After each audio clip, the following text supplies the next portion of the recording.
नाही, आकडेवारी तर भरपूर आहे. महाराष्ट्रामध्ये आपण जवळजवळ 1400च्या आसपास इन्स्पेक्शन केलेले आहेत.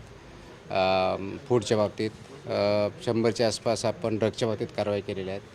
त्याच्यामध्ये जे सिव्हिअर व्हायलेशन्स आहेत त्याच्यामध्ये आपण सस्पेन्शन केलेले आहे. 400च्या आसपास जवळजवळ इम्प्रूव्हमेंट नोटीस दिलेल्या आहेत आणि नियमापासून कारवाई करतो जेणेकरून नागरिकांना शुद्ध अन्न, सुरक्षित अन्न भेटलं पाहिजे, सुरक्षित औषधं भेटली पाहिजेत आणि एफबीओनी त्या नियमांचं पालन केलं पाहिजे. या दृष्टीने आपला प्रयत्न आहे. आणखी कठोर करण्याची गरज असं तुम्हाला वाटतं का? चालूच आहे, कठोरपणे चालू आहेत. कठोर याचा अर्थ असा नसतो की आपले जे बिझनेस ऑपरेटर आहेत त्यांना काही त्रास देणं हा कधी उद्देश नसतो. कठोर याचा अर्थ एवढाच असतो की नियमांचं पालन सर्वांनी करायचं आहे. अधिकाऱ्यांनी अधिकाऱ्यांचं काम करायचं. आम्ही रेग्युलेटर म्हणून काम करतो तर रेग्युलेशन म्हणून काम करायचं आहे. एफबीओनी त्यांना जे रूल्स दिलेले आहे फूडच्या बाबतीत जर विचारा जवळजवळ 22 प्रकारचे रेग्युलेशन्स आहेत.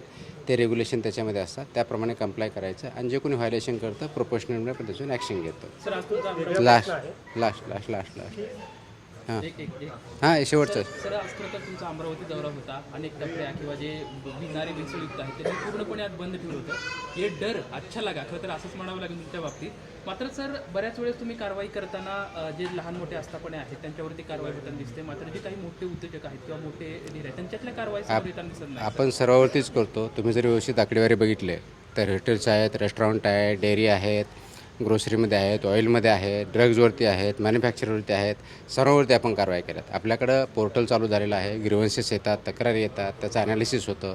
आपल्या विभागाची आकडेवारी आहे आणि ज्याप्रमाणे येतात त्याप्रमाणे आपण शहानिशा करून त्याच्यावरती कारवाई करतो. त्याच्यामुळे कोणत्याही प्रकारचं लहान किंवा मोठा, छोटा किंवा या भागातला असं कोणतंही डिस्क्रिमिनेशन होत नाही.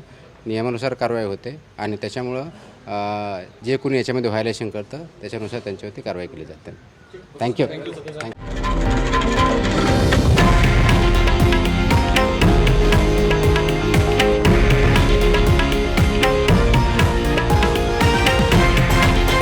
हे आहे देशातील नंबर 1 न्यूज नेटवर्क आणि आपण पाहत आहात TV9 मराठी, एकमेव.